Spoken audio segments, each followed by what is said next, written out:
will come to order. If there are any members of the public wishing to comment on items under the jurisdiction of the committee but not on the agenda, please speak up now. Seeing none, we will go on to the first item on the agenda. Mr. Samario. Thank you, Mr. Chair, members of the committee. Bob Samario, Finance Director. We are here to review with the committee the proposed fiscal year 2012 budget for the Solid Waste Fund, as well as a discussion of rates, the rates that are proposed for next year. It's a little bit early than we would normally come to the committee or to council, really, because this would typically be covered as part of our department's finance department's review of the budget between April and June, after we've submitted a recommended budget. But because of a few issues or a number of issues that have come up last year or two that have really this year have made it evident that we need to make some drastic changes or some significant changes for next year, we wanted to make sure the Finance Committee had an early look at these issues and the numbers and what we're proposing to make sure that we are really on the right direction. We've already gone to the Sustainability Committee last week, so I know Ms. Self and Mr. White have already looked at this, heard this report, so I apologize. As I indicated earlier, I tried to change it up a little bit so it's a little more interesting, but it's the same report in essence, but we'll go through it. So just in terms of the purposes, I indicated a few factors that have impacted the finances of this fund. Some of this was known last year, and we noted it in last year's budget presentation. And so at this point, we just want to present those details of how we're going to address the issues. Before I actually get into what those financial impacts are, I wanted to just review for the committee's benefit what we do in the Environmental Services Division. It's contained within the Solid Waste Fund. One of the things we do, key things we do, is we administer 2 contracts for refuse collection and disposal. As you know, we have 2 zones, 2 haulers. Zone 1 is currently handled by Allied Waste, and Zone 2 by Marburg in the east. And what we do is make sure that those 2 haulers are in compliance with the franchise agreements, the contracts that we have with them. They're obviously large contracts. We collect the data from them internally and analyze that data. And we also do some reports on an annual basis to the state on where our diversion rates are.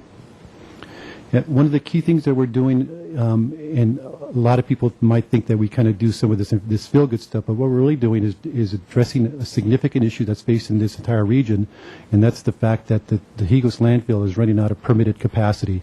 It's a big canyon, big area, but the amount of space that's been permitted, it's based on volume, is expected to run out somewhere in early 2020, the 2020s, somewhere around 2023.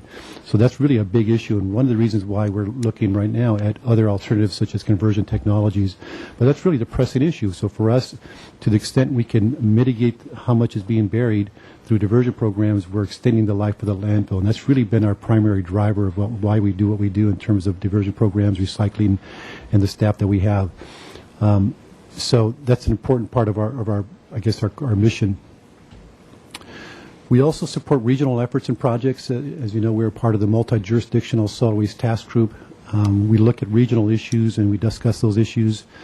We're also currently evaluating, as I indicated, the new technologies as an alternative to landfilling. It's been a big effort right now on my part, and actually Christy Schmidt, who was the interim environmental services manager, and then our new environmental services manager, Matt Four. We're doing a lot of work right now evaluating those proposals and looking for how we move forward.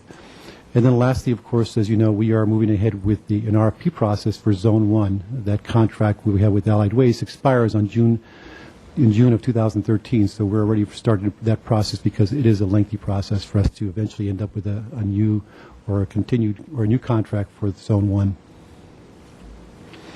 So just a quick summary, and I'm going to go through these in more detail, but I just want to summarize them quickly, and that is, you might recall that effective this year, there has been a shift of franchise fees from the from the solid waste fund to the general fund, and that it was effective July 1. That decision was made late last fiscal year during the budget review process, and it was to address the deficits we were projecting in the general fund. So it was about $450,000 to $500,000 that we shifted over.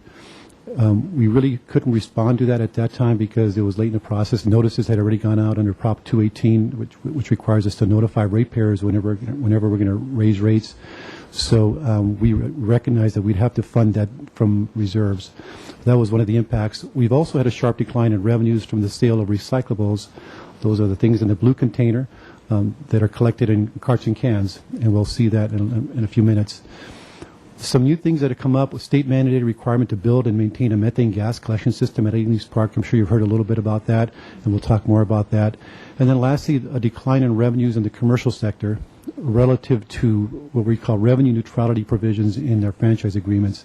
And I'll have to spend more time on that because it's a little vague in terms of just description, but we'll definitely spend a lot of time on that and understanding that issue. So first, the shifted franchise fees, as you may or may not know, the city collects franchise fees from most of the utility companies providing services within the city. For cable, we receive a 5% franchise fee. For natural gas, that's Southern California Gas, 2%. From the haulers, each of the haulers is 2%, and from electric, Edison is 2%. It's important to recognize that franchise fees are not a tax on the consumer. It's really a charge to the haulers, in this case, for the use of the city's right-of-way. They obviously have impacts. They drive their trucks on the streets, and those impacts are not inconsequential. And that's typically what they're paying for. The franchise fees are used to compensate the city for the use of the right-of-way and any impacts that they might have that are financial in nature. Generally speaking, franchise fees are a revenue of the general fund because that's usually where those impacts are. If you look across the state and the country, most of the franchise fees you're going to see accounted for in the general fund.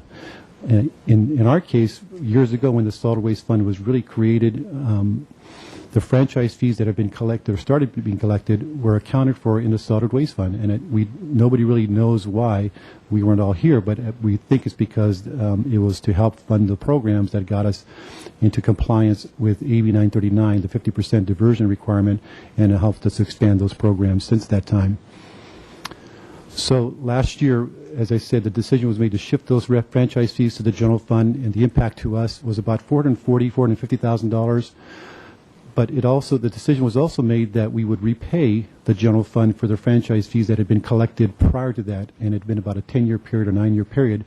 And the total franchise fees collected over that period of time was somewhere in the neighborhood of $2.7 million. So the direction was, let's repay that, but only at a $50,000 per year rate. So that's where we get to about a net impact of $500,000 to the solid waste fund. The other issue is the decline in recycling revenues. As I indicated, we do sell the materials that are collected in the blue container. It's plastic bottles, cans, aluminum cans, paper. Those things that are in carts and cans are sent first to the county's transfer station, and they administer a contract with a company down south called Gold Coast. It's a materials recovery facility. It's a MRF, and it's a clean MRF, and they take those materials and they sort them, and they charge us for that. They charge us the tipping fee or processing fee, but they also then sell those materials at a profit, and we get a share of that money. And you can see in 2009, we received from our share, the city's share of that, $535,000, $864. That was actually the first year that we received any money, because prior to that, the county retained all of those revenues even though they were related to the city. And we entered into an agreement back then to share those revenues, and our share at that point was a little over $500,000. The very next year, you can see the revenues went up dramatically to $871. It's a lot of money, just because the commodity values, the prices of paper and plastic and aluminum cans were going up dramatically, and that's right before the economy tanked. If you look below, you'll see the number, the dates, the years in yellow. The reason it doesn't seem to coincide with when the economy, the recession hit, is because we get revenues based on 2-year-old results. So the monies we got last fiscal year were based on 2008 actual results, right before the economic downturn occurred. So this year you can see that we went from $871 revenues to having to pay $37,000 because that's the impact of the downturn. And the price of those commodities went way, way down because a lot of those are shipped overseas, primarily to China, and there was no more demand for those materials because people weren't manufacturing or producing as much. So that's over a $900,000 swing in 1 year, so it was a significant impact for us. For next year, we actually think that we're going to generate a little more revenue. We're back in the positive. We're going to expect to generate about $170,000, so we're doing better, but still well below where we were even back in 2009. Some new mandated costs. As I indicated, we're required, as you may or may not know, we're required to monitor emission levels of methane gas at the city's closed landfill. It's a Ealing's Park. It's where it sits. We have to report those readings every year to the county health and safety department, and they act as what's called the LEA, or the local enforcement agency of the state.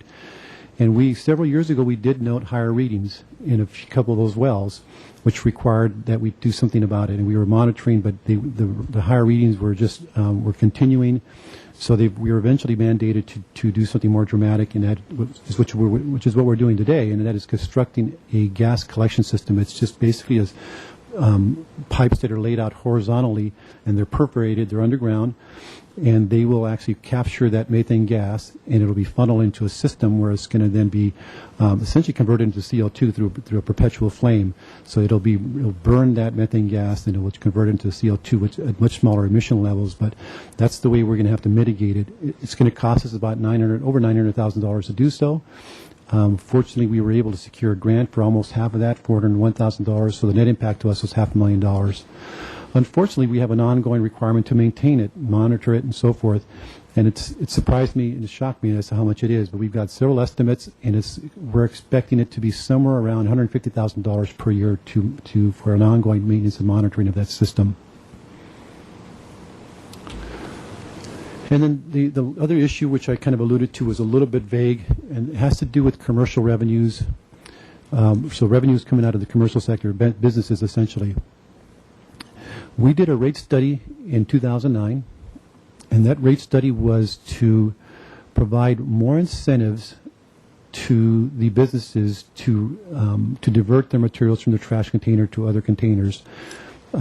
We also at the time wanted to implement food scraps, a good program, because in the business sector, when you look at sort of the waste characterization of what's going to the landfill, a lot of that is just food coming out of restaurants. So we thought that was for us the low-hanging fruits. So we established rates that were preferential even for taking the food out of the trash container and into a new yellow container. As part of those rates, it took us about a year and a half to develop these rates, because we had to hire a consultant. We had to analyze the cost impacts to the haulers for a new route, new material. We also had to factor in what would happen to if we provide these preferential rates for diversion. How's that going to impact revenues? And we had to make sure that those revenues in the end came out to be about the same. That's revenue neutrality. The requirements of the franchise agreement say that if we make wholesale changes to the rates, we have to keep the haulers whole. We can't do something that's going to harm them financially. And as you know, the rates were structured so that it became more expensive to just have trash, but less expensive to have either recycling or food scraps. So that differential was more dramatic. And again, the whole purpose was to just jumpstart the programs, because we weren't seeing much diversion in the business sector. And it worked. It did work. But they were structured also so that in the end, those revenues would be about the same. And we did some sensitivity analyses to see, okay, what if we're wrong? What if our assumptions about how much diversion we could accomplish were double or half? And we found that in that model, what it predicted was that we could be off by double, and the impact on revenues would be around $100,000 to $150,000, nothing too dramatic.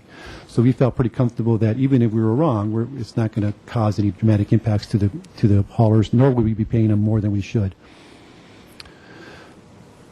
So that's kind of the background of that. But for us, what we did was, in order to make sure that we weren't impacting the haulers, we said, well, for now, at least for the next year, and maybe two, but for next year, we're going to pay you a fixed payment. We're going to pay you the same amount that we were paying you the year before, and then at the end of the year, we would see how we really did and true up if necessary. And everybody agreed to that. Again, based on the sensitivity analysis, we thought there wasn't much risk there. Unfortunately, we've seen that what actually transpired, or at least what's transpiring this year so far in revenues, is far different than what we predicted in the model. And I want to show you why that possibly is occurring. So a lot of detail here. I'm going to just walk through it, hopefully slowly here. So what this chart shows is on a month-to-month basis, starting in January 2009 all the way to January 11, 2-year period, the revenues that were generated by each of the haulers. So, for example, Marburg is the top line. In January 2009, this line they were generating about $410,000 per month in the commercial sector. Allied Waste was generating about $295,000 per month. This line here represents when the new rates took effect in November 2009. But if you look at the trend line before that, you could see that this line here was in decline on both Allied Waste and Marburg. It was in decline. We don't know what was causing that. We don't know whether it was the economy. It could be that we were, we were at that point already talking to the businesses. Our recycling educators were out there talking to businesses, even helping them to understand their trash bill. There were still some incentives in the older rates to save money, but we would talk to businesses, so it could be as a result of that. We just don't know. But whatever that cause was, it's not subject to the revenue neutrality provisions of the agreement. In other words, if that's really what's happening, we would be paying the haulers this amount. It's because we always pay them what we collect. We wouldn't have any responsibility to mitigate the impacts of the economic downturn or the fact that we're talking to folks and helping them to save money and by reducing their trash. So come November 2009, we introduced essentially a third variable, and that is the new rates. The new rates came into effect, and you can see immediately what happened is the revenues spiked, which we expected. We knew that because it just was going to take some time for businesses to be able to take advantage of the cheaper rates, the rates that they're paying prior to that were going to be less because we jacked up we raised the price of trash, and we lowered the price of the other containers. So immediately people started paying more. But as we started talking to them and as they recognized the savings that they can generate, that number started to decline. But you could see that trend line, though, still continued to go down. And the question is, at least for us, which we haven't been able to answer completely, is if we had not adjusted the rates here, would this trend line have continued anyway? Would this trend line have continued such that we would be generating these kind of revenues currently? And if that were the case, if we had made no adjustments to rates, technically speaking, we wouldn't have no responsibility to pay the haulers any more or less, because that's just what the rates did. That's what the revenues were. The economy must have had an impact, even though we were talking to folks. That's really what our responsibility would have been, just based on what actual revenues occurred in that period of time. Unfortunately, that third variable is what causes some uncertainty. How much of that was affecting that trend line? Mr. Samario, just a question. The dotted line in both of those curves, is that just an average of the revenue? Yes, that's the trend line. Okay. The dotted line is the trend line. So, well, as long as we're asking questions. Sure. Sure. And what was the peak? If you go back to 2008, were the numbers bigger going back into 2008? In other words, I will be analogizing this to water in a bunch of ways, but right. What was the peak year for collecting, and then how does that compare to these numbers? And anyway, do you have any pearls on that? Mr. Chairman and Chairperson White, I don't have the data with me as to what was happening before 2009. As I said, we weren't able to capture data to this level of detail because we were implementing a new utility billing system, and so this is actually the first year we were able to break it out in this way. If I had to venture a guess, I would say that prior to this date, we were not seeing this decline as steep. One, because we didn't have the economic impacts that we were seeing, and two, because we weren't out talking to as many people back then. It was only a couple years ago that we really hired our recycling educators and started talking to businesses. So I don't know, though, the answer to that. So the last component of this is, as I indicated, this was a trend line here prior to the rates coming into effect. This solid red line here for both Marburg and Allied Waste represents the fixed payment, the amount that we guaranteed them in order to keep them whole, not recognizing or expecting that this trend line would continue here. And I think that we made a sort of a fundamental mistake early on. In hindsight, it's 2020. But if we had sort of looked at this trend line and really expected it to continue and assumed that the economy was really having an impact, we probably wouldn't have established this payment this high for both Marburg or Allied Waste, particularly in Marburg, because you can see that the trend line is a little more steep than it is in Allied Waste. It's a little more shallow here. So, we probably should have recognized, okay, well, maybe this trend line is because of the economy, maybe because we're talking to the businesses. We probably should factor that into the equation in terms of what we're guaranteeing the haulers.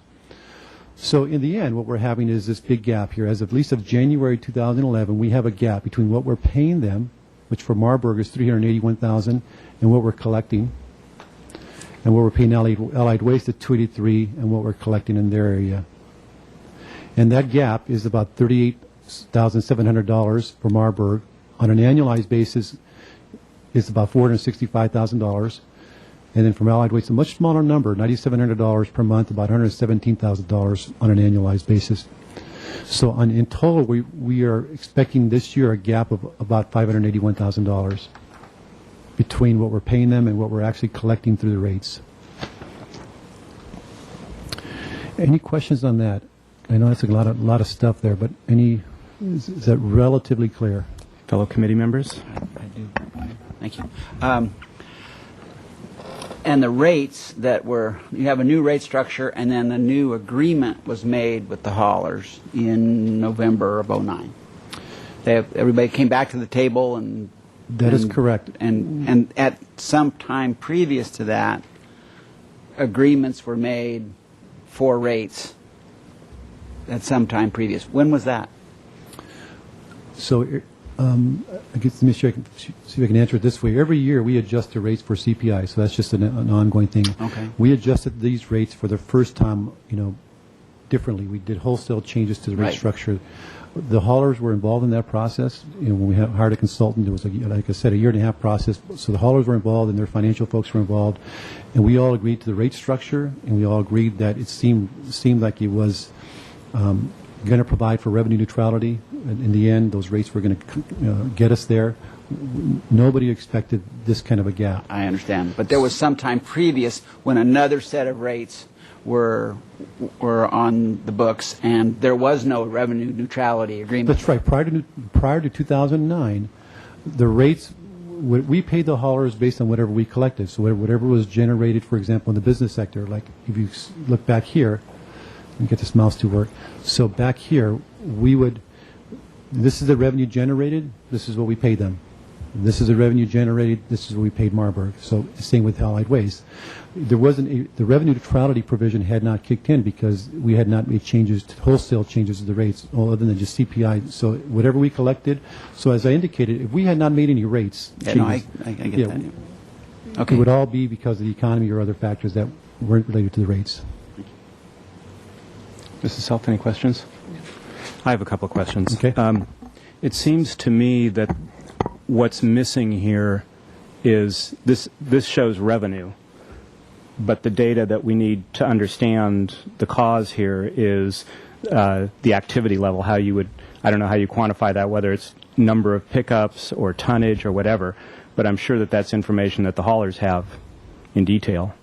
And it's mentioned in the council agenda report that you'll be analyzing the data through the summer and the fall. Mm-hmm. But it seems to me if you have the data from the haulers that says over the last 2, 3, whatever years, this is the number of pickups and this is how many tons of X, Y, and Z we're picking up, wouldn't that tell you? Yeah, Mr. Chair, actually it wouldn't, because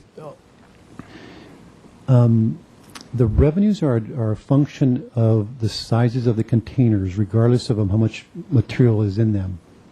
So it's really two different things. How much tonnage is being disposed of, or how much tonnage are we collecting within the diversion containers? It's different in many cases from what is the service levels that somebody has. So, for example, somebody could have a 94-gallon container, but it may only be used by a third. It may only have a third filled up, so they actually have excess capacity. But the amount they're charged is for not the volume, but for the size of the container. So we have data on the container sizes, and that's the stuff that's what we've been analyzing. And we know that in terms of just capacity, that there has been a reduction just because business has gone out of business, so that just kind of went away. We did see some reduction in the size of the containers where there was a corresponding increase in the diversion containers, so it was just shifting, so it was true diversion. In other words, the system was sort of working. And then we saw some where the trash container size just went down with no corresponding increase to the other containers, which means that maybe there was excess capacity.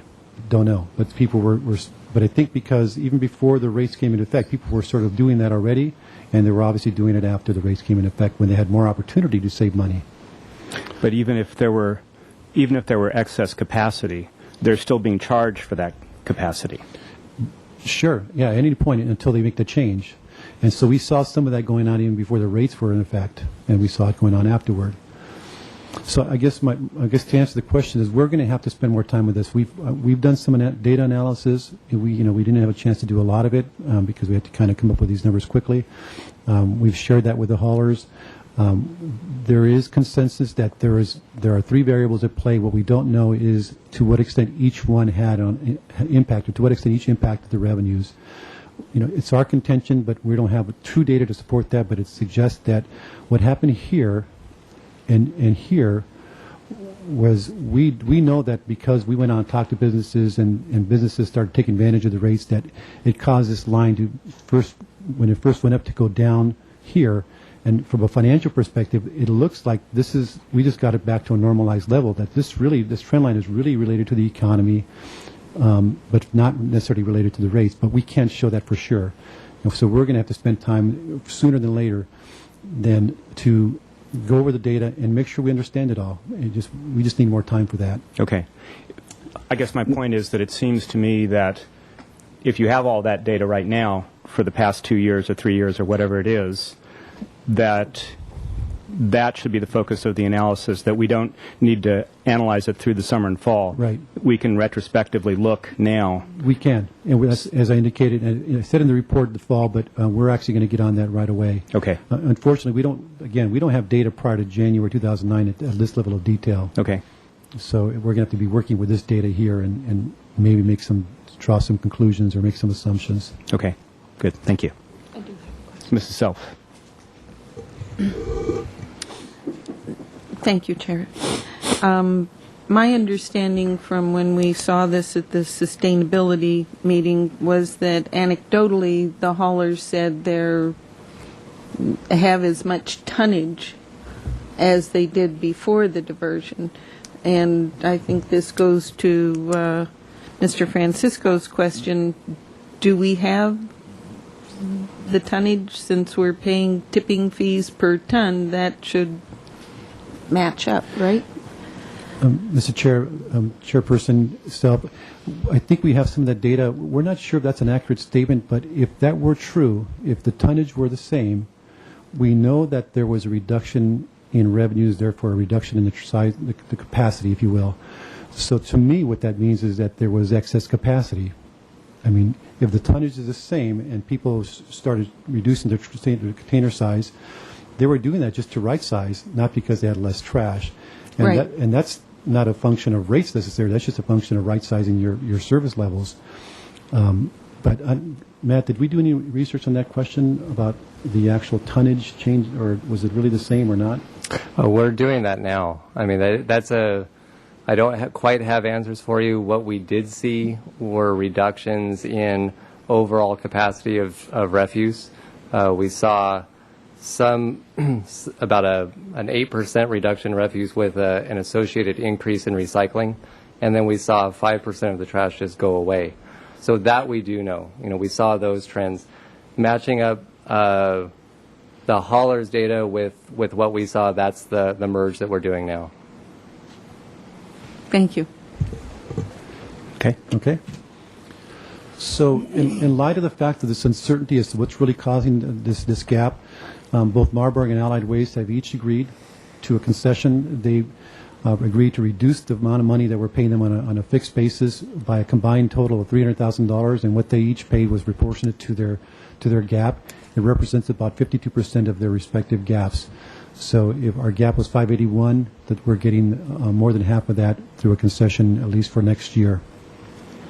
As I indicated, we're going to have to figure out, what's causing what are the economic impacts, or were the impacts solely the new rates, and the impacts of, as I mentioned, right sizing. If it's economic impacts, as I mentioned, we have no mitigation responsibilities for that, because that's just the way things go up and down. That's just the economy. Unfortunately, it's been a really bad economic situation. If it's solely from the rates, then we do have some mitigation responsibilities under the revenue neutrality provisions. In terms of the impacts of right sizing of service levels, that really depends, because if people would have done that anyway because the economy was going down and people are seeing an opportunity even under their old rate structure, then no. But if it's because of the new rates, maybe. So that's kind of the uncertainty for us as to whose responsibility is it to address the impacts of right sizing service levels where there might be excess capacity.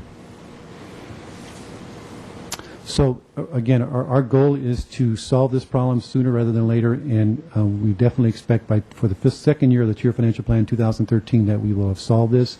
And our hope is that we'd go back to paying on an actual basis rather than this guaranteed amount.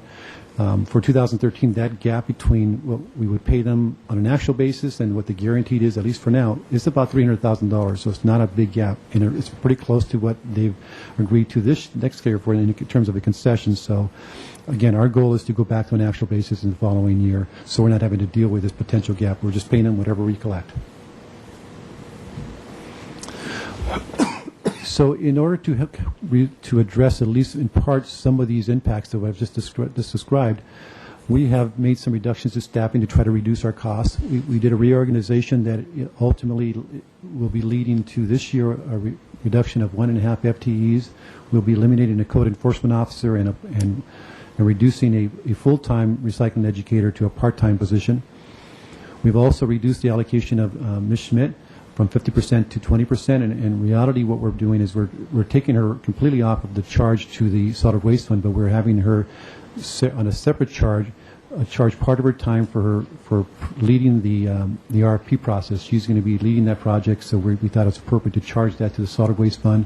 Fortunately, that cost, along with the consultant's cost, which we'll be talking today about with council, will be reimbursed by the successful hauler once we're done with the negotiations in 2013. We've also trimmed other line items, accounts, not a lot of them because there wasn't much to trim, but we did trim where we could. A lot of the costs we had this year are one-time in nature, and so those will go away, so that's going to help us next year as well. So this is a summary of appropriations from in the solid waste fund starting in 2010 actual all the way to 2012 proposed. You can see the $245,000 in savings and salary benefits. Again, that includes all of Ms. Schmidt's time going away, even though it's going to be added back, and she'll be added back here under other. So she's shifting from taking 50% out of her here, and then 20% is being added back here. But significant savings there. These hauler payments, even though we have fixed payments, we have a responsibility to adjust them each year for CPI under the contracts, not only for the commercial sector but the residential sectors, that's single family and multi-unit. Supplies and services we've reduced by $90,000. Allocated costs actually have gone down, not within our control, but they did go down by almost $68,000. And I'll show you in a little more detail the special projects why that went down. But in total, we're going to see a reduction of $233,000. If you back out the hauler payments, which we really have no control over, the savings we've made on a discretionary basis was over $600,000. So the special projects, that one line item I mentioned, this year's budget, we had a number of things. The solid waste race study, which is really a carryover from the prior year. And we have regional program fees of $41. That's the money we pay. It's a big dollar amount we pay to the county for, quote, regional programs, the largest of which relates to the hazardous materials collection facility that the county operates at UCSB. They allocate the cost of that to all the jurisdictions in the South Coast based on both population and usage. You can see that number is going up next year by about $60,000. For next year, for the first time, we are going to have the maintenance costs, as I mentioned, for the Amy's Park for $150,000. These two items are discretionary. The Recycle at Work program and school recycling. This is where we assist businesses and schools with containers and the like and materials to get them going and to encourage more recycling. We're really going to do away with that for next year, even though we think those are good programs and good efforts. So the other, again, is going up primarily because of charging Ms. Schmidt's time for her work on the RFP. All these here were the one-time costs I kind of alluded to. The residential food scraps program, the pilot program, getting all that off the ground, recycling loss. This year is a loss. We're going to generate revenue next year. CT feasibility study, our share of that project. The assessment that has led to the project we're working on now for the construction of the gas collection system. We had a single-use bag campaign where it actually funded from grants, from donations, and then a tipping fee reimbursement to the haulers. And this is when this year we were paying the haulers because of an increase in the rates at Teague's landfill that we didn't pass on to the haulers because I believe that's tipping fee reimbursement. Yeah. So this is direct reimbursement to the haulers for the fact that the rates go up at the landfill. We built that into the rates for 2012. So it's still an overall reduction in that account. But this is really the scope of our deficit for next year. These are the revenues we projected based on this year and then adding CPI. These are the expenditures that we're proposing and expecting, in total $18.3 million. And we have a remaining gap of almost $600,000. So that's the scope. So, you know, based on all the losses of recycling revenues, the shift of franchise fees, new costs, some cost savings, in the end, it all comes down to about a $600,000 problem next year. So in terms of rate increases, in order to get there, it's going to require a 3.37 rate increase in order to come up with the amount of money we need to address that structural deficit, as I indicated. That rate increase will get us balanced next year. The only thing in 2013 we're going to have to deal with beyond that is this issue of the concessions and the differential between the fixed payment and the actual revenues in the commercial sector. But I also wanted to mention that we still are required under the contract to raise the rates pursuant to a CPI. So there are two components to that. The increase for collection, it's been determined that the cost of the haulers, of all the services, that the collection portion of that represents about 65% of the total. So we increased the amount we pay them by 65% of the CPI. So the actual CPI for January through January was about 1.6%, 1.7%, 65% of that is 1.27%. So this is the amount of money, and this is the rate we're going to have to impose just contractually, because we're contractually mandated to do so. The other portion that we're required to reimburse the haulers for built into the rates is the increase in tipping fees at the county. This is something we don't control. The county raises rates, those fees every year. For next year, they're going to raise them by $4.75. It's a little higher than normal. And that's a whole different discussion because, you know, I think those tipping fees, while they're really relatively high, they're really not capturing the true cost of that facility once it's time to close it and to monitor it for the next 30 years. They're like an unfunded pension. You know, they haven't been accumulating sufficient funds to fund that closure and post-closure costs. And so I know they're going to have to be raising rates for the next 5-6 years. And I wouldn't be surprised if within 10 years we're at $100 per ton easily. So they're going to be raising rates every year, and this year it's going to be about 1.45% in terms of what their impact to the rates are. So in total, contractually, we're obligated to raise rates 2.72%.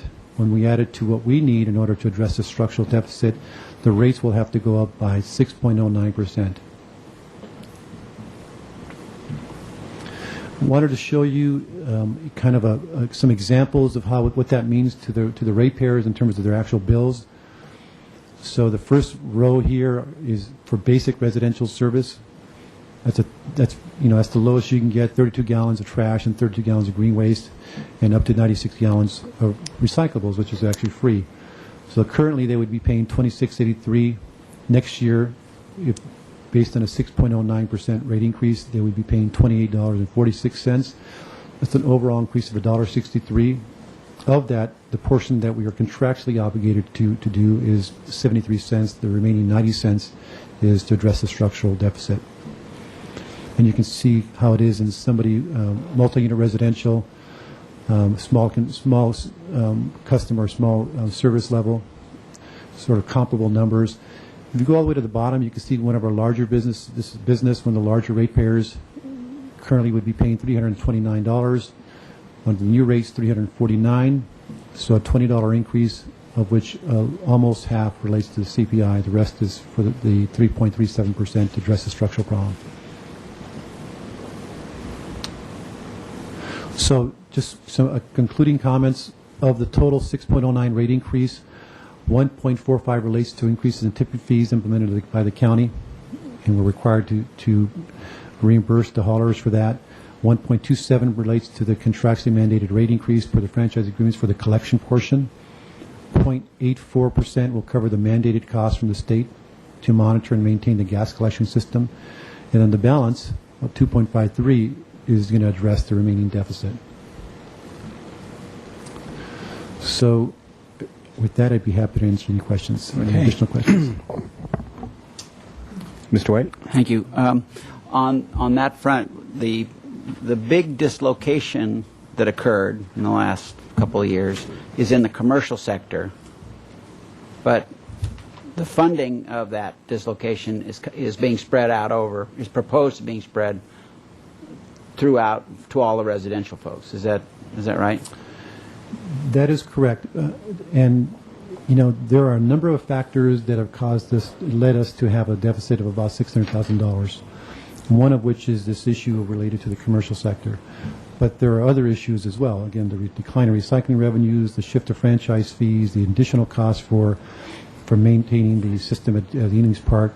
So all these have come together to result in this deficit.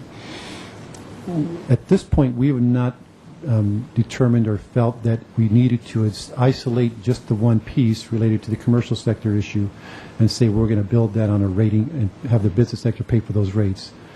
If we were to put all the $600,000 on the backs of the business sector or commercial sector, it would be somewhere around a 7.5% rate increase for them, and just a typical CPI increase for everybody else, the residential sectors. So we can slice and dice it any way. We just have chosen to say it's a number of things. One piece being the commercial sector issue, which is really a $230,000, $240,000 problem, because we've gotten concessions from the haulers. But that's an option for sure. We wanted to say, you know, this is at least in part related to the commercial sector. Let's put that portion on their rates, not spread it out. We've sort of looked at it as one pot of money and one big deficit that we're having to address. And we thought it'd be better to spread it out. And, you know, it's also in part related to the fact that we know that, and this is typical in most communities, that this commercial sectors subsidize the residential sector so we can keep those rates lower. So we recognize there's already that subsidy, so we didn't want to necessarily make that even greater. But the rate change that was made in 2009 was just in the commercial sector, right? For the management of the Sure. to attempt to increase the recycling Right. and so forth. But that was just for the commercial Right. sector, not for the residential Right. sector. That's Okay. true. Okay. I didn't understand the concept that you used of true. You used the words "true up" if necessary, and I didn't understand what you meant. So when we did the rate study, Chairman White, we did the rate study leading up to November in 2009 rate changes. We recognized that the model was built on a number of assumptions, but based on those assumptions, we felt it was fairly predictive as to what would actually happen to revenues. But we recognized that it was still a gamble. We knew that there was going to be some variance. We weren't going to hit the mark right on. So we said to the haulers, just to avoid any uncertainty, we're going to pay you on a fixed basis for the next 12 months, and then at the end of the year, we would true up based on what actual revenues occurred versus what we paid you. And we assumed that it would be somewhere around less than $100,000 based on the model that we used. And so that was the true up. We would look at what were actual revenues, and we would true up one way or another, as long as it was within that reasonable range. But again, that range, the gap is much higher, so we had to sort of stop and say, you know, we've got other issues going on here. And then another question I have is, you spoke as if there was the city could sidestep paying for what would you call it, the what? Economic impacts? No, that's where I'm headed. But you got this gap, and you made neutrality agreement. The neutrality agreement. There's the neutrality agreement, but there's the decline, the trend line that you spoke of. And somehow, was I hearing correctly that it's your view that, or it's the city's position that the city is not responsible for making the haulers whole if it's due to the trend line, and there needs to be a way to tease that out and separate those? That's correct, because again, if we had not made these rate changes here, we already saw this trend line occurring before any rate changes were made. If we had not done anything and this trend line had continued as it is here, then the haulers would have been, we would have been paying the haulers revenues tied to this trend line. So Right. today, we would, or at least in January 2011, we would be paying Marburg, for example, somewhere around $350,000, and Allied Waste somewhere around $270,000, not this fixed payment. If we had made no rate changes, just because Right. it would have been economic impacts and other impacts, but not related to the rates. So the only time the revenue neutrality kicks in effect, then this guaranteed payment is when we make wholesale changes to the rates as we did. The only question is, how much did this wholesale change to rates affect that trend line? That's the uncertainty. We're not sure. We know it did, but we also know that this trend was already occurring prior to those rates. So we know the economy was having some impact. We just don't know what the proportions are. But if we did no rate changes, we have no responsibility for this decline in revenues. It is what it is, and the haulers would have to eat those reduced revenues. But the expectation is that things will turn around eventually, because we know there's always ebbs and flows in those revenues. Another question I have, and thank you for that. The change that occurred in rates, is there a way that you can either now or perhaps later give a simple rendition of what those changes were? Sure, I can do it later as well, and we have one more opportunity, believe it or not, when we present this budget in May or so, or late April to this full council. So what we did was we wanted to provide incentives to the businesses to recycle more, and also to divert any foods from restaurants to a different container. So I'm going to make up some numbers. Let's say that the cost of a trash container was $100 prior to the new rates, and they were paying $50 for a blue container. What we did, we said, well, the trash rate is going to be not $100, but $125, but the blue container is going to be $25. So we just spread the differential in terms of the savings of moving from one container to the other. There was always this incentive to do so, and some savings opportunities. We just never saw a lot of movement there. So we said, well, we want to provide more incentives to really kickstart it and get people recognizing that there are benefits to diverting. It's a win-win for everybody. And so that's essentially what we did. We widened that gap. More expensive for trash, less expensive and that's why you see that line right where when the rates went into effect, it went shot right up. That's because immediately, until people started to shifting their materials over, everybody saw an immediate increase in their rates because the price of trash went up, and they had to start get it out of the trash, reduce their trash size container, and into the other containers in order to see real savings. And we helped them with that. We spoke to about 130 businesses. We said, hey, you're the rate structure. You can save a lot of money. We targeted the bigger businesses, and that's what caused that dramatic decline after the immediate spike, because we recognized that we had an obligation to talk to businesses if we're going to adjust the rates accordingly and educate them, and we did. And that we know that caused revenues. That alone caused revenues to go down about $500,000. But this immediate spike had the impact of generating about $500,000 in additional revenues. So we think it's sort of almost offsetting. But that was what we did to the rates, just provide more incentives. But they was designed so that the revenues in total would be the same. It would be shifting who pays more and who less. You're rewarding those who divert more and penalizing those who don't. I won't hog the question thing anymore. Okay. Well, I'll turn this over. Mrs. Self, do you have some questions? Yes, I do. Thank you, Chair Francisco.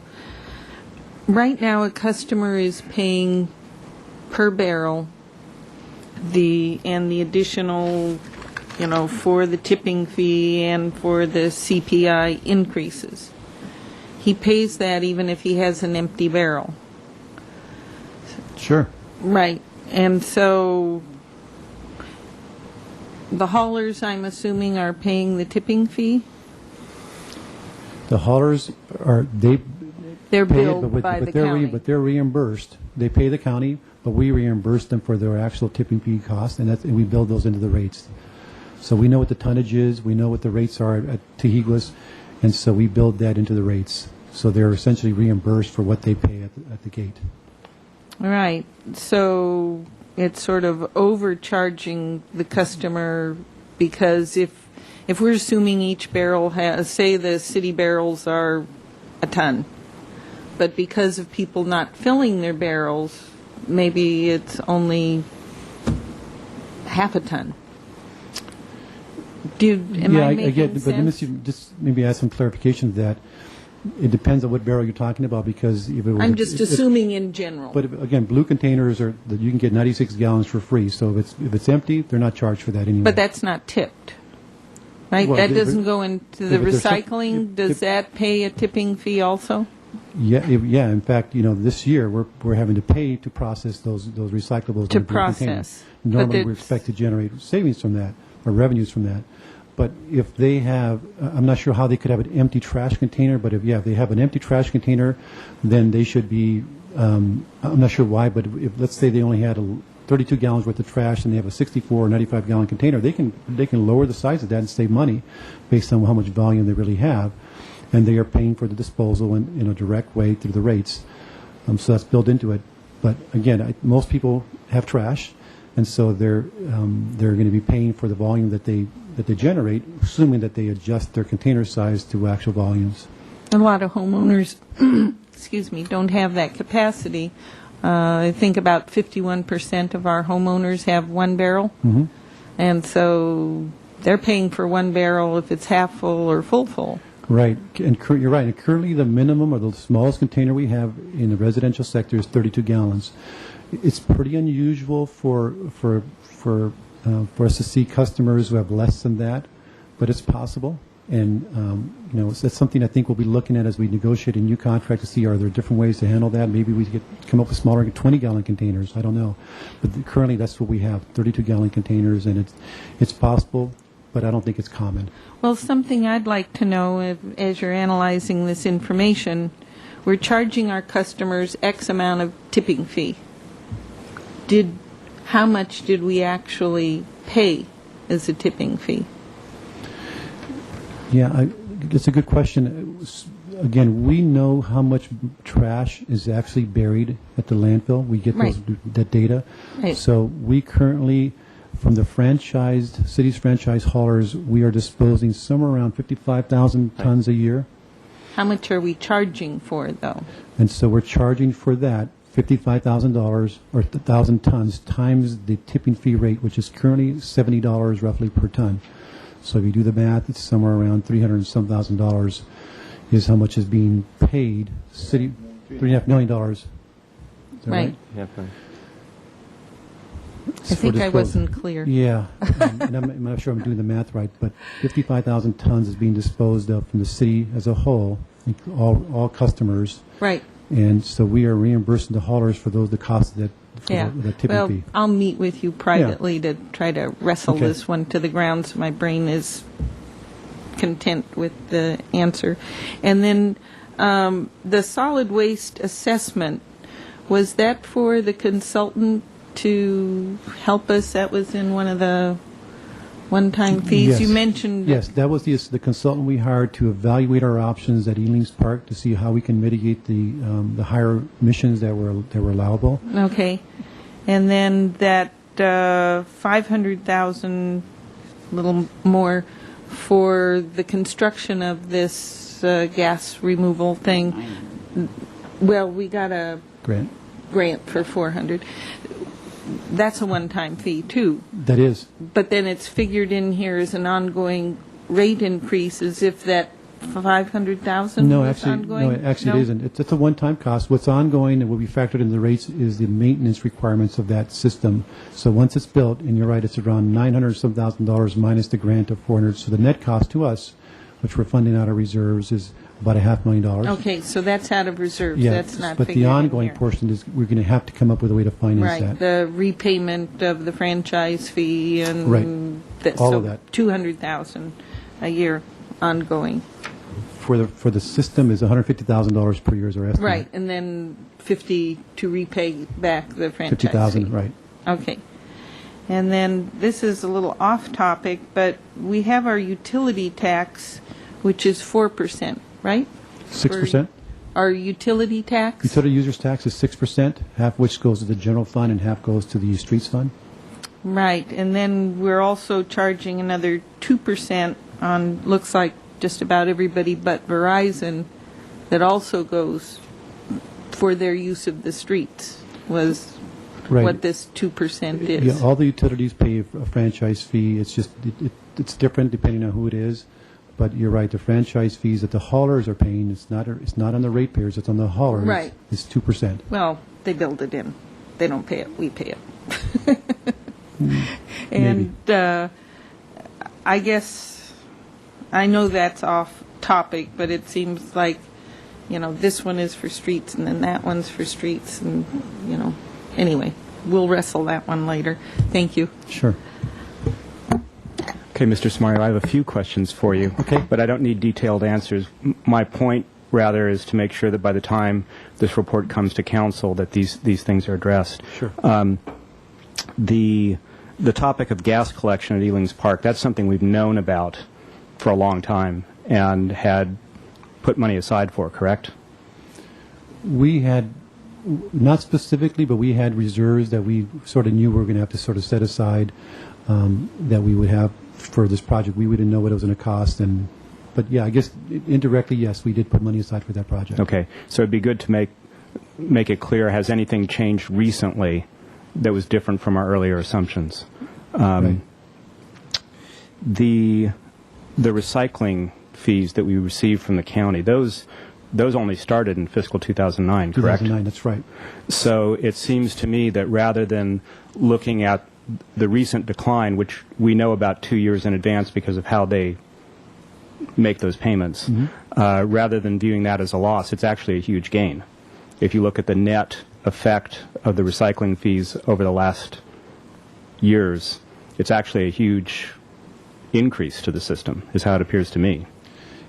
It is. When we got those revenues back in 2009, that's when we ramped up our diversion programs and education efforts. So we did add staff at that point in order for us to be able to go out to businesses and educate them, teach them how to save money, and to implement programs like the food scraps program and the like, and perhaps other programs in the residential sector. So yeah, those monies were additional monies, but we also had additional costs. And we needed about $450,000. So when we were balanced, we were using about $450,000 of those recycling revenues that we needed to balance.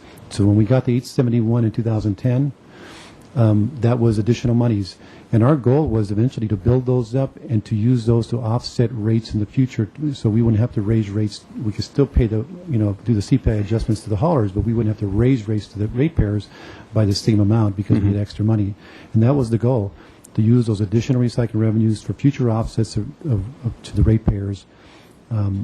So we did. So for us, the base though to keep balance was about $450,000. So the fact that it went down to $37,000 for him to pay, that was a $500,000 swing for us in terms of our balancing. Right. But in terms of the overall effect on the solid waste fund, those were actually new revenues that we had never had before. New revenues which funded new programs and new costs. That's Okay. right. I just think it's important to make that clear.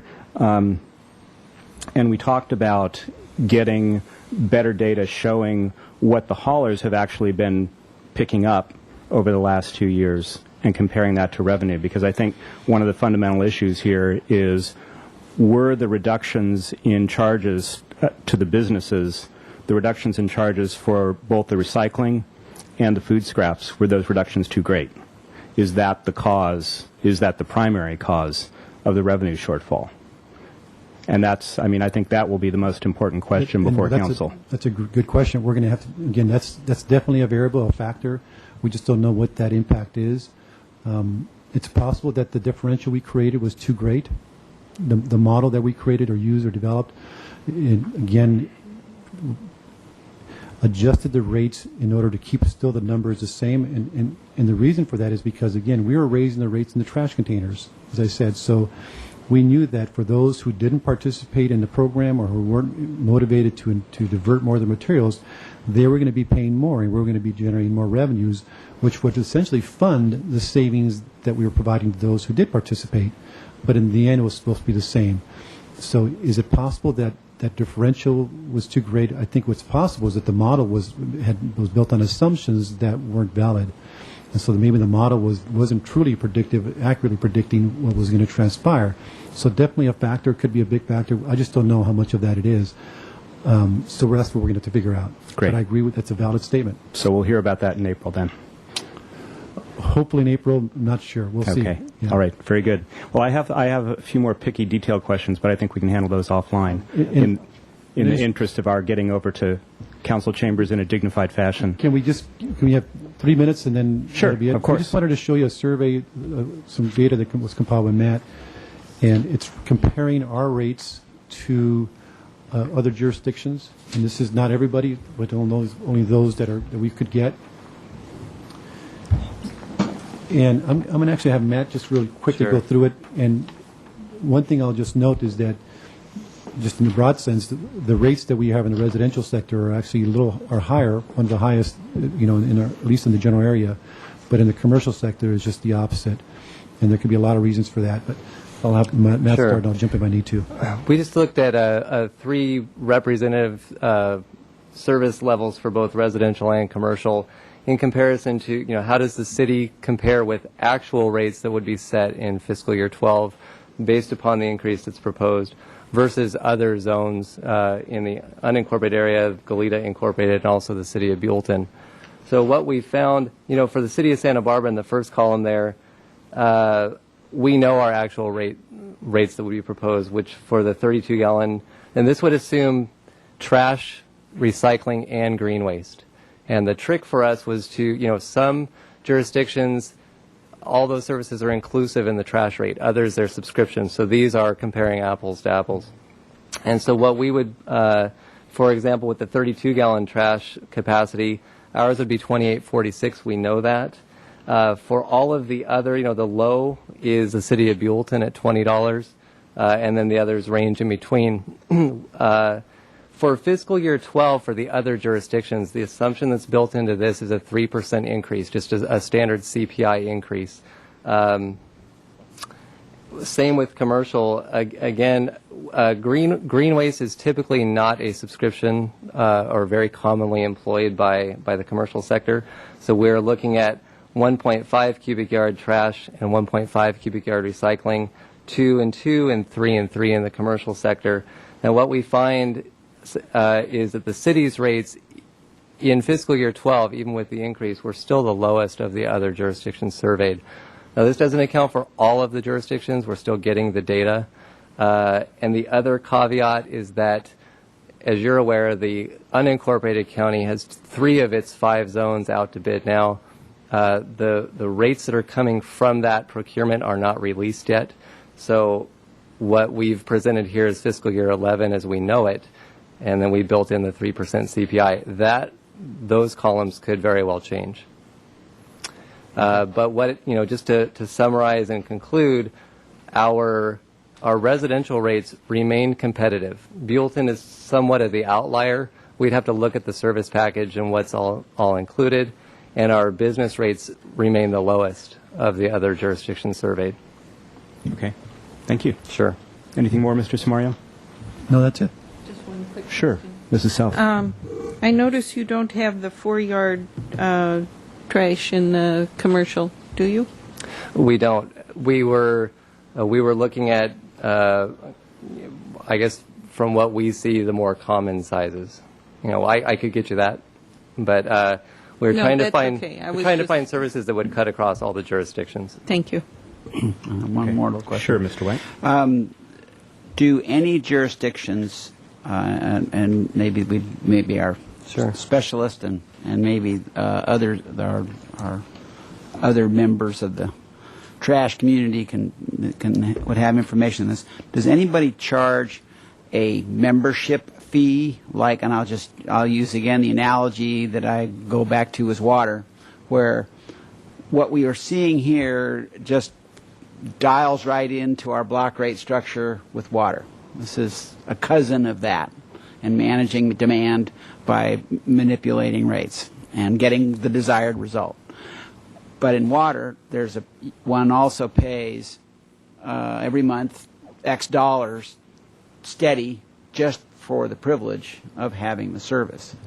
Do any trash services have that kind of structure. And maybe you I'll could, give it a shot. No, I don't think, we don't have any sort of a metered charge like they do in water, but we do have a minimum charge. So even if we were to offer, for example, a 20-gallon container for trash, the rate for that wouldn't necessarily be that much less than for 32 gallons, because there's a fixed cost to going out there and collecting the material from the by the hauler and to dispose of that. So we would likely have a minimum charge, but not necessarily a sort of a fixed cost and a variable cost. Right. Okay. Thank you, ladies and gentlemen. I have one other thing, Mr. Chair, and that is I checked in with Mr. Armstrong on this yesterday. Ms. Self and I have been looking at the employee residential loan program, and I'm concerned about it and would appreciate the chance for that to come back to the Finance Committee sooner than later. And I understand this is the one acceptable way to get this on a future agenda. Is that correct? Okay. Sure. So, I'm assuming that a majority of you want to do that. okay, if any, yeah, Certainly. okay, thank you. Okay. Meeting adjourned. Thank you all very much.